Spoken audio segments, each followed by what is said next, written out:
Tikrai visiems augalams reikalinga šviesa, kad galėtų vykdyti fotosintezę. Šviesa gali būti tiesioginė, netiesioginė, sklaidyta, šešėlinė šviesa. Tai priklauso, kur augalas jūsų stovės, bei kurioje pusėje pasaulio šalių atžvilgių yra langai ir kiek per juos patenka šviesos. Augalai ne visi mėgsta vienodą kiekį šviesos. Yra šešėliniai, kurie galėtų augti paunksmėje, tai kaip paparčiai, milpulkai ir panašus. Ir kiti augalai, kuriems reikalinga yra daug sklaidytos šviesos.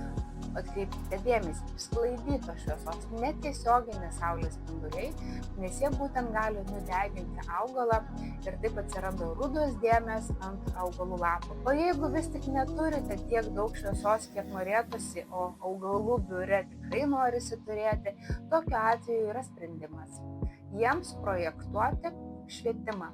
Taip reikalingas apšvietimas, papildomas apšvietimas, kuris galėtų šviesti, būti įjungta elektra bent 10-14 valandų per parą ir augalai tokiamis sąlygomis gali viešėti biure, kuriame nėra langų arba yra labai toli langas, mažai šviesos yra ir augalai toliau žaliuos.